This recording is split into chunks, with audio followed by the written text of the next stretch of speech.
பாரத் மாதா கி. பாரத நாடு பழம்பெரும் நாடு, நீர் அதன் புதல்வர் இந்நினைவகற்றீர். சேதமில்லாத இந்துஸ்தானம், இதை தெய்வம் என்று கும்பிடுவோம் என்று சொன்ன நம்முடைய முன்னோர்களின் வாக்குக்கு இணங்க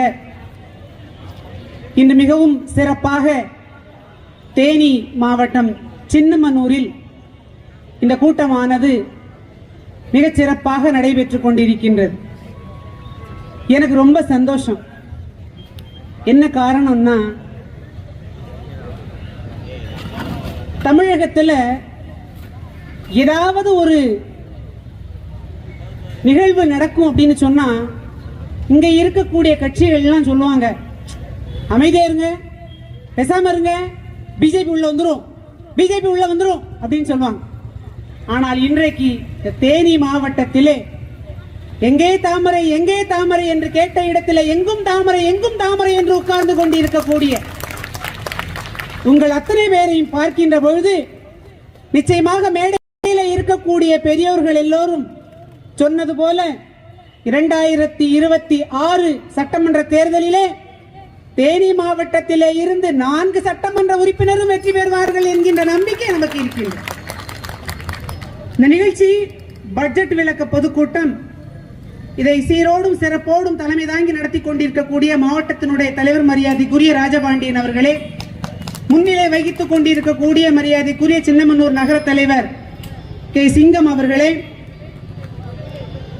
மாநில உள்ளாட்சி மேம்பாட்டு பிரிவினுடைய தலைவர் மரியாதைக்குரிய சகோதரர் சோழன் பழனிசாமி அவர்களே, பெருங்கோட்டத்தினுடைய பொறுப்பாளர் மரியாதைக்குரிய கதிலி நரசிங்க பெருமாள் அவர்களே, முன்னாள் மாவட்டத்தினுடைய தலைவர் மரியாதைக்குரிய சகோதரர் பி.சி. பாண்டியன் அவர்களே, மற்றும் முன்னாள் மாவட்டத்தினுடைய தலைவர்கள் மரியாதைக்குரிய சிவானந்தராஜா அவர்களே, மரியாதைக்குரிய அரசமணி அவர்களே, மரியாதைக்குரிய ஓ.எம். பாலகிருஷ்ணன் அவர்களே, மரியாதைக்குரிய ராமமூர்த்தி அவர்களே, மரியாதைக்குரிய லோகன்துரை அவர்களே, மரியாதைக்குரிய வெங்கடேசன் அவர்களே, மற்றும் இந்த மேடையிலே அமர்ந்திருக்கக்கூடிய சகோதர சகோதரிகளே, இந்த நிகழ்விலே பெரும் திரளாக கலந்து கொண்டிருக்கக்கூடிய எனது அருமை காவிப்படை மறவர்களே, இங்கே இருக்கக்கூடிய வர்த்தக பெருமக்களே, நமக்கெல்லாம் பாதுகாப்பு வழங்கி கொண்டிருக்கக்கூடிய அருமை காவல்துறை சகோதரர்களே, ஏன்னா அவங்களை எதையுமே சொல்லி குத்தம் இல்லை. காரணம் என்ன அப்படின்னு சொன்னா, அவங்க உள்ளுக்குள்ளையும் தெரியும் எப்படா இந்த செண்டாளம் ஆட்சி மாறும், பிஜேபி வந்துராதா, பிஜேபி வந்துராதா, நமக்கும் ஒரு விடிவு காலம் கிடைக்காதான்னு அவங்களுக்கு தெரியும். இன்னும் ஒன்னும் சொல்ல முடியாது, பாவம், நம்ம அவங்களை எதுவுமே சொல்லி குத்தம் இல்லை. ஏதவன் எங்கோ இருக்க அம்பை நோகி நமக்கு வந்து பலன் இல்லை இல்ல. அதே மாதிரி இங்கே நமக்கு பாதுகாப்பு வழங்கி கொண்டிருக்கக்கூடிய காவல்துறை சகோதரர்களுக்கும் வணக்கங்களை தெரிவித்துக் கொண்டு, இது பட்ஜெட் விளக்க பொதுக்கூட்டம். நம்முடைய மரியாதைக்குரிய நிதியமைச்சர் தொடர்ந்து 8வது முறையாக ஒரு பெண்மணியானவர் பாராளுமன்றத்தில் இந்த பட்ஜெட்டை தாக்கல் செய்கின்றார். நம்முடைய பாரத பிரதமர் 3வது முறையாக பிரதமராக வந்து இந்த பட்ஜெட் ஆனது ஒரு பெண்மணி அவர்கள் அண்ணன் சொன்னது போல 1000 ஆணுக்கு சமமான ஒரு பெண் பாராளுமன்றத்தில் எதிர்த்து கேள்வி கேட்டவர்கள் எல்லாம் உட்காரு, நான் சொல்றேன், கேட்டுட்டு போ, தைரியம் இருந்தா பதில சொல்லிட்டு போ, நீ கேள்வி கேட்டல்ல அதுக்கு நான் பதில் சொல்றேன், அதை கேட்டுட்டு அதுக்கப்புறம் நீ பாராளுமன்றத்தை விட்டு போ, நான் சொல்லுவதை கூட கேட்பதற்கு தைரியம் இல்லாமல் வெளியில போகாதடா, இருங்கடா என்று சொல்லி மறைமுகமாக சொன்ன ஆளுமை மிக்க நம்முடைய நிர்மலா அம்மா அவர்கள் அந்த பட்ஜெட்டை தாக்கல் பண்ணியிருக்காங்க. ரொம்ப அருமையான பட்ஜெட் இது. வந்து எதையுமே குறை சொல்ல முடியாது. அனைத்து தரப்பு மக்களும் பயன்பெறுகின்ற பட்ஜெட். ஏன்னா நமக்கெல்லாம் கணக்கு எப்படி, ஒரு சின்னதா 120 120 240 அப்படித்தானே. ஆனா திமுக அது 140. ஏன் தெரியுமா? அவங்களுக்கு கணக்கும் தெரியாது, வழக்கும் தெரியாது, ஆட்சி பண்ணவும் தெரியாது, மக்கள் மனசும் தெரியாது. ஏன்னா அவங்களுக்கு 120 120 140. ஏன்னா 100 ரூபாய் அவங்களுக்கு ஆட்டை போடக்கூடிய கணக்கு. ஏன்னா பல கோடிகளை தமிழ்நாட்டு மக்கள்கிட்ட இருந்து ஏமாத்தி இருக்கிறார். ஆனா இந்த பட்ஜெட்டை பொறுத்த மாத்திரத்தில் சாமானிய மக்களும் பயன்பெற வேண்டும் என்பதற்காக அருமையாக கொடுக்கப்பட்ட பட்ஜெட். அது கல்வியில் ஆகட்டும், சுகாதாரத்துறைக்கு ஆகட்டும், தொழிலுக்காகட்டும், விவசாயிகளுக்காகட்டும், மருத்துவ வசதிகளுக்காகட்டும், இன்னும் பல தரப்பு மக்கள் பயன்பெறக்கூடிய அருமையான பட்ஜெட். 12 லட்சம் ரூபாய் நீங்க மாதம் உங்களுக்கு வருட வருமானம் வந்தா உங்களுக்கு நிதி நிலையில நீங்க வரி கட்ட வேண்டாம் சொல்லியிருக்காங்க. தெருவோரத்தில் கடை வைத்திருக்கக்கூடியவர்களுக்கு பொருளாதார ரீதியாக உதவணும் அப்படிங்கிறதுக்காக 30,000 வரை கடன் பெரும் வசதி, அதுக்கான அட்டையும் கொடுத்திருக்காங்க. இதை சொல்லுகின்ற பொழுது இங்க இருக்கக்கூடியவர்கள் சொன்னாங்க, இந்த பகுதியில சாலையோரத்தில் வியாபாரம் செய்து கொண்டிருக்கக்கூடிய 300 பேருக்கு நாங்க இந்த தீனதயாள் அந்தியோதயா திட்டத்தின் கீழே 300 பேருக்கு நாங்க வண்டி வாங்கி கொடுத்திருக்கோம் அப்படின்னு சொன்னாங்க. இதுதான் பிஜேபி. நாம ஸ்டிக்கர் ஒட்டுறது கிடையாது. அடுத்தவனுக்கு திட்டத்தை போய் ஸ்டிக்கர் ஒட்டி கொண்டு இது என்னுடைய திட்டம்னு சொல்றது கிடையாது. என்ன மேல நமக்கு இன்ஸ்ட்ரக்ஷன் வருதோ அதை கரெக்டா கடைக்கோடியில இருக்கக்கூடிய மக்களுக்கு கொண்டு சேர்க்கிறோம். கொடுத்திருக்காங்க. விவசாயிகளுக்கான 6,000 ரூபாய் மானியம் கொடுக்கிறோம். சம்மான் நிதி, பயிர் காப்பீடு கொடுக்கிறோம். விவசாயிகளுக்கான விவசாய அட்டை கொடுக்கிறோம். மருத்துவ காப்பீடு கொடுக்கிறோம். நீங்க பாத்தீங்கன்னா தெரியும், நம்முடைய பாரத பிரதமர் அவர்கள் கொரோனா நேரத்தில் 80 கோடி மக்களுக்கு அன்ன யோஜனா திட்டத்தின் கீழே இலவசமாக அரிசி கொடுத்தோம். இன்னைக்கு ஆட்சிக்கு 1000 ரூபாய் கொடுப்பேன்னு சொன்னாங்க, நிறுத்திட்டாங்க. இப்ப பொங்கல் கழிஞ்சது, உங்க எல்லாருக்கும் தெரியும். இந்த பொங்கலுக்கு இதுக்கு முந்தைய ஆட்சி இருக்கும்போது பொங்கல் பரிசு தொகை 5000 ரூபாய் கொடுங்க, 5000 ரூபாய் கொடுங்க, நாங்க 5000 கொடுப்பேன்னு சொன்னாங்க. 1000 வந்துச்சா இந்த வாட்டி? அதுக்கு உங்களுக்கு என்னது? திருநெல்வேலி அல்வா. அதுக்கு என்னது? நம்ம தலைவர் நம்மளுடைய முதலமைச்சர் போய் திருநெல்வேலி இருட்டு கடையில் போய் சாப்பிட்டு வந்தார்ல, அந்த அல்வா தான் எதுக்கு? உங்களுக்கு இந்த பொங்கல் நிதி. ஆனா நாம 80 கோடி மக்களுடைய வீட்டுல பட்டினியாக இருக்கக்கூடாது அப்படிங்கிறதுக்காக அன்ன யோஜனா திட்டத்தின் கீழே நாம அரிசி கொடுத்திருக்கிறோம். இன்னைக்கு நாம எதுக்கு பாரத பிரதமர் அவர்களுக்கு நன்றி சொல்றோமோ இல்லையோ, எதுக்கு நன்றி சொல்றோமோ இல்லையோ, உலகம் எல்லாம் வரும் ரொம்ப கஷ்டப்பட்டு கொண்டிருந்த கொரோனா காலகட்டத்தில் குவியலாக மரணம் நடந்த நேரத்தில் இன்றைக்கு நம்மை இந்த உலகத்தில் உயிரோடு வைத்திருக்கிறார் என்று சொன்னால் அந்த ஒரு விஷயத்துக்காக அவருக்கு நாம் நன்றி கடன் பட்டிருக்கோம். எல்லோருக்கும் இலவசமாக ஊசி கொடுக்கும். இப்படி பட்ஜெட் அப்படிங்கிறது அப்படித்தான் வரும். எல்லாருக்கும் எல்லாம் கிடைக்கணும். அது யாரையும் பார்த்து கொடுக்கல. இது திமுக காரன், இது அண்ணா திமுக காரன், இது காங்கிரஸ் காரன், இது கம்யூனிஸ்ட் கட்சிக்காரன் கொடுக்கல, எல்லோருக்கும் கொடுத்தாங்க. அது அந்த பட்ஜெட். எல்லோருக்கும் எல்லாம் கிடைக்கணும். பெண்களுக்கு கிடைக்கணும். நீங்க முத்ரா வங்கி திட்டத்தின் கீழே தொழில் முனைவோர்களாக மாறுறீங்கன்னா அதற்கு உங்களுக்கு கடன் வசதி இருக்கு. அது குறிப்பா அந்த முத்ரா வங்கி கடன்ல தமிழகத்தின் தான் அதிகப்படியான பயனாளிகளை பெற்ற மாநிலமாக இருக்கு. நல்லா புரிஞ்சுக்கோங்க. தமிழகம் தான் இதுல அதிக பயன்பெற்ற மாநிலமாக இருக்கு. எல்லோருக்கும் எல்லாம் கிடைக்கணும். ஜல்ஜீவன் திட்டத்தின் கீழே எல்லா வீடுகளுக்கும் தண்ணீர் கிடைக்கணும், குடி தண்ணீர்.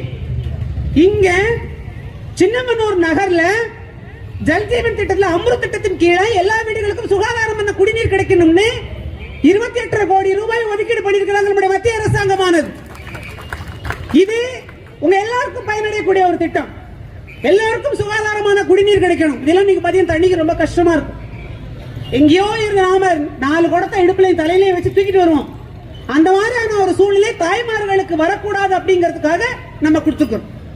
இதே பட்ஜெட்ல கர்ப்பிணி பெண்களுக்கான நிதி ஒதுக்கீடு இருக்கு. பிறக்கக்கூடிய குழந்தைகளுக்கு போஷாக்கான உணவு கிடைக்கணுங்கிறதுக்காக அங்கன்வாடியின் மூலமாக அவர்களுக்கு ஊட்டச்சத்து உணவு கொடுக்கிறதுக்கான நிதி ஒதுக்கீடு இருக்கு. அது ஒட்டுமொத்தமாக இந்தியாவுக்கு, தமிழ்நாட்டுக்கு மட்டுமல்ல எல்லாருக்கும் கிடைக்கும். அது அதேபோல நீங்க பாத்தீங்கன்னா இன்னைக்கு தமிழ்நாட்டில் 8 வந்தே பாரத் ட்ரெயின் ஓடுது. 8 ட்ரெயின் ஓடுது. மெட்ரோ இன்னைக்கு சென்னையில வந்து மெட்ரோ திட்டம் நடந்துட்டு இருக்கு. 62,000 கோடி ரூபாய் தமிழ்நாட்டுக்கு ஒதுக்கி கொடுத்திருக்காங்க நம்முடைய மத்திய அரசாங்கம். கேட்டா இவங்க என்ன சொல்லுவாங்கன்னா, தமிழ்நாடு புறக்கணிக்கப்படுது, தமிழ்நாடு புறக்கணிக்கப்படுது, தமிழ்நாடு வஞ்சிக்கப்படுது. காரணம் என்ன அப்படின்னு சொன்னா, இன்றைய சூழ்நிலையில முந்தையெல்லாம் நல்ல ஈஸியா கொள்ளையடிச்சிட்டு போயிடலாம். இன்னைக்கு எல்லாம் அவங்களுடைய வங்கி கணக்கு எல்லாமே டிஜிட்டல் மயமாயிருச்சு. கொரோனா நேரத்தில் ஒரு 500 ரூபாய் பணம் கொடுத்தாங்க, எல்லாமே நேரடியாக பெண்களுடைய வங்கி கணக்குக்கே வந்துருச்சு.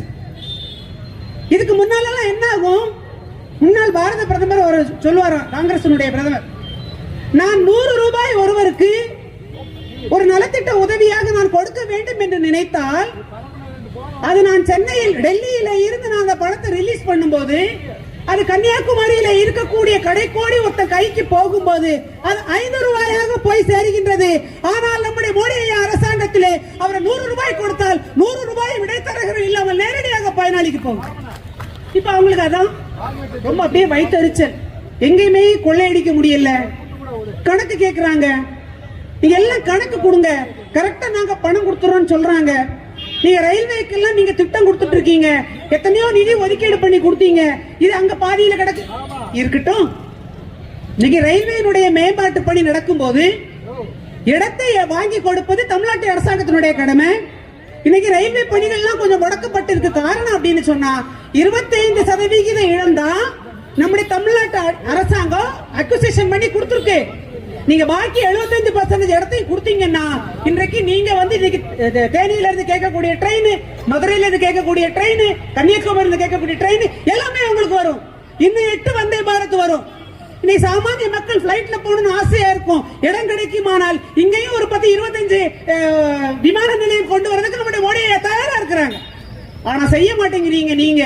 காரணம் என்ன அப்படின்னு சொன்னா, எல்லாம் மோடி அவர்கள் செய்து விட்டார்கள் என்று சொன்னால் எங்க 2026 பிஜேபி உள்ள வந்து சட்டமன்றத்தில் உட்கார்ந்துருமோ, நம்மளுடைய அண்ணாமலை அவர்கள் முதலமைச்சராக வந்து உட்கார்ந்து கூடிய பயத்திலேயே ஒண்ணுமே பண்ண மாட்டேங்கிறார்.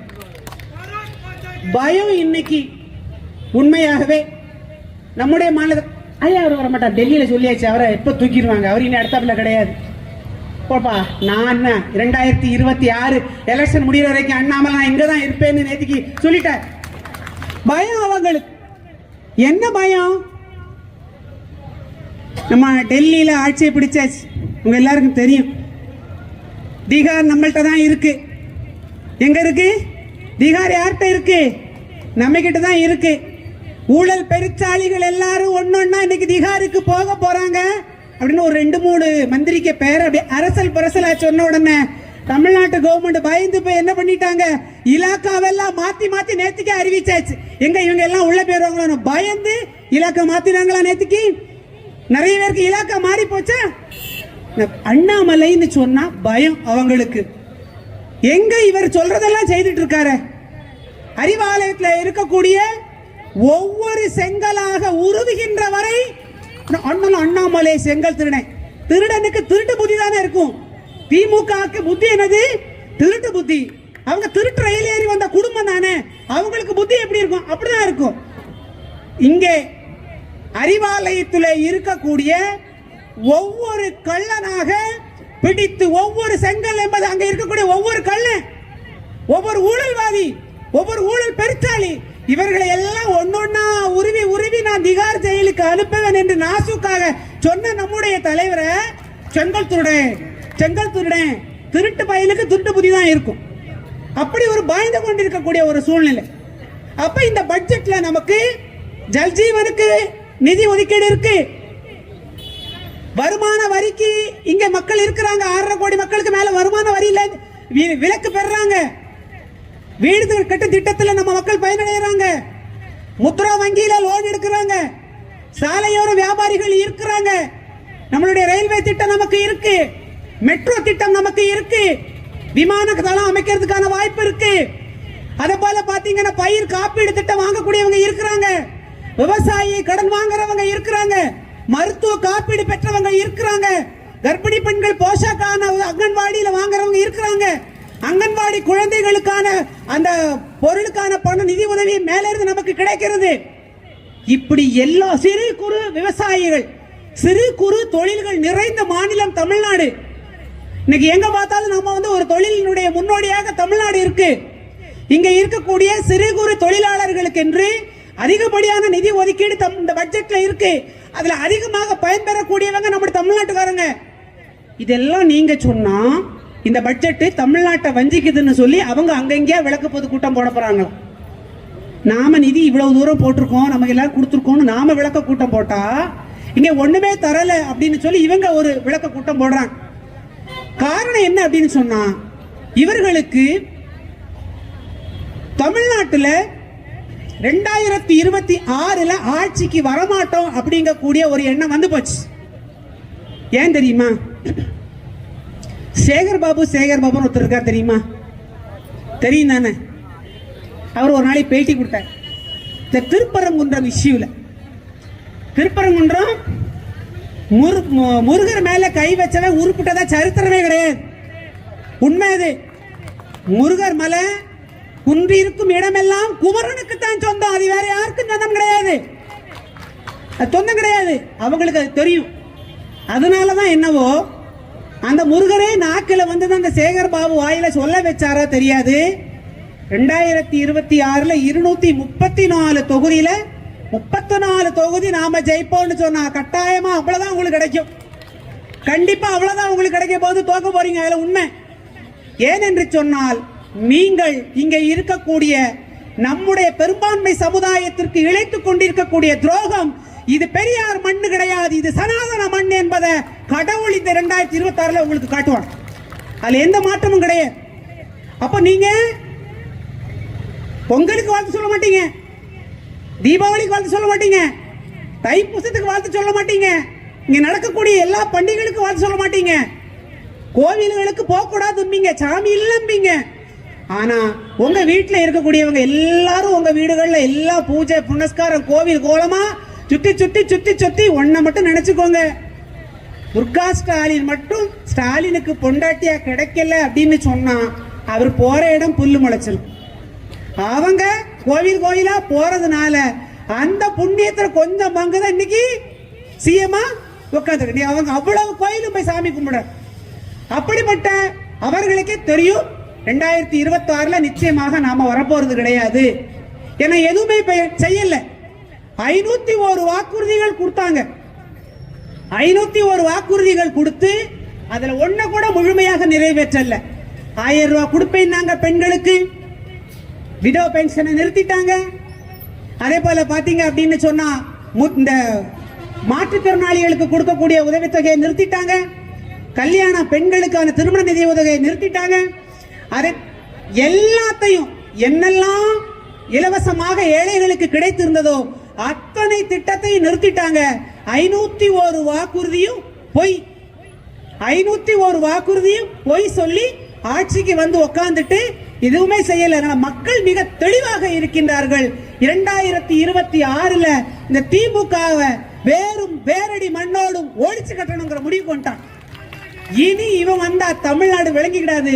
நாம இவனை தூக்கி தூர போட்டுட்டு பரவாயில்லையே, அண்ணாமலைன்னு ஒரு தம்பி வந்திருக்கிறார், நல்ல சிங்கம் போல டேட்டாவா பேசுறார், நல்ல எல்லாம் அப்டேட்டடா வச்சிருக்கிறார், கரெக்டா பேசுறார், கொஞ்சம் நேர்மையாகவும் இருக்கிறார், ஒரு தடவை அவருக்கு வாய்ப்பை கொடுத்து பார்ப்போமா அப்படின்னு சொல்லி மக்கள் எல்லாம் அப்படியே அண்ணாமலை பின்னால வர தொடங்கிட்டாங்க. கட்டாயமாக 2026 பிஜேபி ஆட்சி தான். அதுல எந்த மாற்றமும் நமக்கு கிடையாது. அதேபோல நீங்க பாத்தீங்கன்னா தெரியும், இந்த பட்ஜெட்டை பொறுத்த மாத்திரத்திலே தமிழ்நாடு என்ற எந்த நேரத்திலையும் வஞ்சிக்கப்படாது. காரணம் என்னவென்று சொன்னால், நம்முடைய பாரத பிரதமர் அவர்கள் கடைக்கோடியிலே இருக்கக்கூடிய ஒவ்வொரு சாமானியனுக்கும் அனைத்து தரப்பு விஷயங்களும் அங்கே கொடுக்கக்கூடிய பட்ஜெட்ல என்ன போடுறாங்களோ அது அனைத்தும் இங்க கிடைக்கணும். விஸ்வகர்மா திட்டத்தின் கீழே ஒரு நபருக்கு தொழில் துவங்குவதற்காக கடன் உதவி தொகையை கொடுக்க போறோம்னு சொல்லியிருக்காங்க. இது கட்டாயமாக இனி கொஞ்ச நாள்ல இப்ப நமக்கு எல்லாருக்குமே கிடைக்கும். எல்லோரையும் தொழில் முனைவோர்களாக மாற்றணும். நீங்க எல்லாம் கையேந்தி போய் நிக்காதீங்க. அவன் தொழில் துவங்கி சொந்த கால நில்லுங்க அப்படின்னு சொல்லிட்டு விஸ்வகர்மா திட்டத்திற்கு கீழே நமக்கு உதவித்தொகை, அந்த கடன் உதவி நமக்கு வரப்போகின்றது. அப்படி இந்த பட்ஜெட் என்பது அப்படி ஈஸியா ஒரு மாநிலத்தை புறக்கணிச்செல்லாம் போட முடியாது. அப்படி ஒரு ஈஸியா ஒரு மாநிலத்தை புறக்கணிக்க முடியாது. ஏனென்று சொன்னால் இங்கே இருக்கக்கூடியவர்கள் நன்றாக இருக்க வேண்டும் என்று சொல்லி நம்முடைய பாரத பிரதமர் அவர் விரும்புறார். காரணம் என்ன அப்படின்னு சொன்னா, உங்க எல்லாருக்கும் தெரியும், பாரத பிரதமர் எங்க போனாலும் எந்த இடத்திலே பேசினாலும் தமிழையும் தமிழ் மொழியும் தமிழ்நாட்டு மக்களையும் முன்னிறுத்தி பேசாத இடமே கிடையாது. அவ்வளவு பாசம் நம் மக்கள் மீது அவருக்கு. அதை நீங்க யாருமே குறைத்து மதிப்பிட முடியாது. ஆகையினால இது நிச்சயமாக நமக்கு கிடைக்கும். ஒன்றை சொல்லி நான் நிறைவு செய்கின்றேன். இன்றைக்கு ஒரு மிரட்டுகின்ற அரசியல் தான் இன்னைக்கு நடந்து கொண்டிருக்கின்றது. இன்னைக்கு பட்ஜெட் என்பது நீங்க எல்லாரும் நீங்க கூகுள்ல போய் சர்ச் பண்ணி பாத்தீங்கன்னா உங்க எல்லாருக்கும் தெரியும். அண்ணன் சொன்னது போல ஒவ்வொரு வீடு வீடாக திண்ணை பிரச்சாரத்தின் மூலமாக இந்த பட்ஜெட்டில் எவ்வளவு நிதி ஒதுக்கப்பட்டிருக்கின்றது. ஒரு வீட்டில் நாங்க ஒரு சர்வே எடுக்க போனோம். அந்த வீட்டில் போய் தமிழ்நாட்டில் மத்திய அரசாங்கத்தினுடைய நிதியில பயனாளிகள் இருக்கிறாங்களா அப்படின்னு போய் பார்க்க போனோம். உண்மையிலே நீங்க நம்ப மாட்டீங்க, ஒரு வீட்டில் 8 பயனாளி இருக்கிறாங்க. மத்திய அரசாங்கத்தினுடைய உதவித்தொகை பெறக்கூடியவங்க 8 பயனாளி இருக்கிறாங்க. ஒவ்வொரு திட்டத்திலையும் பயன்பெற்று இருக்கிறாங்க. ஆனால் இந்த ஒவ்வொரு திட்டமும் எப்படி போகுது அப்படின்னு சொன்னா, நம்முடைய பாரத பிரதமர் அவர்களுடைய ஆவாஸ் யோஜனா வீடு கட்டுற திட்டம் கலைஞரின் கனவு இல்லமாக போய்கொண்டிருக்கின்றது. அரியமை பெரியவர்களே, நீங்கள் நம்முடைய திட்டத்தை அவன் ஸ்டிக்கர் ஒட்டி அவனுடைய வீடாக கொடுக்கிறான். இதெல்லாம் நீங்க போய் கேட்கணும். நம்ம என்றைக்கு வாயை மூடி இருக்கிறோமோ அன்னைக்கு நமக்கு எந்த விதமான பலனும் கிடைக்காது. அதுக்கான ஒரே ஒரு விஷயம், இன்னைக்கு அண்ணா பல்கலைக்கழகத்தில் நிறைய பெண்கள் இருக்கிறீங்க, அதனால உங்களுக்கு ஒன்று சொல்ல நினைக்கிறேன். இன்னைக்கு தமிழகம் ஒரு பாதுகாப்பற்ற ஒரு சூழ்நிலையை நோக்கி போய்கொண்டிருக்கிறது. அது பெண்களுக்கு பாதுகாப்பு கிடையாது. எங்க பார்த்தாலும் கொலை கொள்ளை என்று போய்கொண்டிருக்கின்ற. நீங்க ஆரம்ப சுகாதார நிலையத்தில் ஒரு மருத்துவமனையில டாக்டர் இல்ல செவிலியர் இருக்கிறார் இந்த நடிகர் கஞ்சா கருப்பு சொன்ன உடனே அந்த கஞ்சா கருப்பை மிரட்டுகின்ற தொனியில நம்மளுடைய சுகாதாரத்துறை அமைச்சர் யாரு, சுகாதாரத்துறை யாரு, மாசு சொல்றாரு. நான் மா சுப்பிரமணியம் அவர்கள் சொல்றாரு, இங்கெல்லாம் சொன்னீங்கன்னா பாருங்க அப்புறம் அப்படி இப்படின்னு. அண்ணா பல்கலைக்கழகத்தில் ஒரு பிரச்சனை ஓடிச்சண்ணே, நீங்க வாங்க வெளியில வாங்க. அதுக்கப்புறம் உங்க தலையவே காணலையே, பாய்ந்து போய் ஒளிஞ்சிருக்கீங்களா? எங்களுடைய தலைவர் கேட்கிறாரு, நேருக்கு நேர் 1 to 1 உன்னுடைய மேடையில நான் விவாதிக்க ரெடி. ஓ வாயால யார் அந்த சார்னு சொல்லிட்டு போயிருப்பா அப்படின்னு சொல்லி அண்ணா பல்கலைக்கழகத்தில் நடந்த விவகாரத்துக்கு 1 to 1 நான் கேட்கிறேன். உன் வாயால யார் அந்த சாருன்னு சொல்லிரு அப்படின்னு சொல்லக்கூடிய அளவிற்கு இன்றைக்கு தமிழகத்தில் இருக்கக்கூடிய சட்டம் ஒழுங்கு மிகவும் கேவலமாக கேள்விக்குறியாக போயிருக்கு. கர்ப்பிணி பெண்ணை ரயில்ல ரேப் பண்ணிடுறாங்க. 3 வயது பெண் குழந்தைக்கு பால்வாடியில ரேப் பண்ணிடுறாங்க. 8 வயது குழந்தைய பள்ளியில ரேப் பண்றாங்க. 13 வயது பெண் குழந்தைய 3 ஆசிரியர்கள் சேர்ந்து பள்ளிக்கூடத்தை ரேப் பண்ணியிருக்கிறாங்க. பஸ்ஸுக்கு நின்று கொண்டிருந்த 16 வயது வடநாட்டு பெண்ணை அங்க இருக்கக்கூடியவங்க எல்லாம் சேர்ந்து ரேப் பண்ணியிருக்காங்க. பல்கலைக்கழகத்தில் அண்ணா பல்கலைக்கழகத்தில் 19 வயது பெண் குழந்தையை, அது அவங்களுக்கு தான் வெளிச்சம், அது அந்த சாருக்கு தான் தெரியாது யாருன்னு சொல்லி. இதெல்லாம் புகாரா நீங்க கொடுக்க போனீங்கன்னா இதெல்லாம் புகாரா வாங்கக்கூடியது யாரு? இப்ப எங்க வீட்டுல ஒரு பிரச்சனை நடந்துட்டு ஓடி போய் காவல்துறை அதிகாரிட்ட போவேன், ஐயா இப்ப எங்க வீட்டுல ஒரு பிரச்சனை நடந்துட்டு நீங்க இந்த மாதிரி பார்த்து எங்களுக்கு ஏதாவது பண்ணி கொடுங்கன்னு சொன்னா அந்த பெண் ஏடிஜிபியே கொலை முயற்சி பண்ணுவாங்க. அந்த அம்மா பகிரங்கமா சொல்லிடுச்சு, அந்த பெண் ஏடிஜிபியே அவங்களுக்கு கீழே வேலை பார்க்கிற பெண்ணேசே அருவாள் கொண்டு வெட்டுறாங்க. பெண் விஏஓ மீது தாக்கல் எடுத்து அவங்க மேல சாணியை கரைச்சு ஊத்துறாங்க. இதெல்லாம் தடுக்க வேண்டிய நம்முடைய முதலமைச்சர் எங்க இருக்கார் தெரியுமா? இதெல்லாம் தமிழ்நாட்டிலே பெண்களுக்கு எதிராக நடந்து கொண்டிருக்கக்கூடிய இந்த பாலியல் குற்றங்களை எல்லாம் இரும்பு கரம் கொண்டு ஒடுக்குவோம், இரும்பு கரம் கொண்டு அடக்குவோம் அப்படின்னு சொல்லக்கூடியவங்க திருநெல்வேலியில போய் இருட்டு கடையில போய் அல்வா திட்டு உட்கார்ந்து இருக்காரு நம்மளுடைய முதலமைச்சர் அவர்கள். இதுதான் தமிழ்நாட்டு கவர்மெண்ட், தான் தமிழ்நாட்டு அரசாங்கம் நடைபெற்றுக் கொண்டிருக்கின்றது. இந்த அரசாங்கம் தொடரும் என்று சொன்னால் 2026 இந்த அரசாங்கம் தொடரும் என்று சொன்னால் சாமானிய மக்களுக்கு ஒரு பாதுகாப்பு இல்லாத ஒரு சூழ்நிலை உருவாகும். ஆகவே தெளிவாக சிந்திச்சு இந்த 2026 ஒவ்வொரு ஊழலையும் பட்டியலிட்டு போட்டு அதுக்கு முன்னால வந்துரும். இல்ல பாதி பேர் ஜெயிலுக்கு போயிருவாங்க, பாதி பேருக்கு திகார் ரெடியா இருக்கு, எல்லாரும் ஜெயிலுக்கு அனுப்பிடுவோம் நாம, அது ஒரு பக்கம் இருக்கு. இருந்தாலும் நீங்கள் அத்தனை பேரும் செய்ய வேண்டிய வேலை, இங்கே கொடுத்திருக்கக்கூடிய இந்த பட்ஜெட்டை பற்றிய முழு விவரங்களையும் ஒவ்வொரு வீடு வீடாக கொண்டு சென்று, இது அனைத்தும் மோடிஜி கொடுத்தது. உங்க வீட்டுல சுகாதாரமா தண்ணி வருது இல்ல, இது மோடிஜி கொடுத்தது. இந்த வீடு மோடிஜி கொடுத்தது. அங்கன்வாடி மோடிஜி கொடுத்தது. பெண்களுக்கு போஷாக்கு உணவு இது மோடிஜி கொடுத்தது. விவசாய கடன் இது மோடிஜி கொடுத்தது. மோடி மோடி மோடி மோடி மோடின்னு எல்லா இடங்கள்லையும் மோடி முழக்கமாக நீங்கள் அத்தனை பேரும் முழங்க வேண்டும் என்று கேட்டுக்கொண்டு நல்ல வாய்ப்புக்கு நன்றி பாராட்டி அமைகின்றேன். நன்றி, வணக்கம். பாரத் மாதா கி ஜெய்.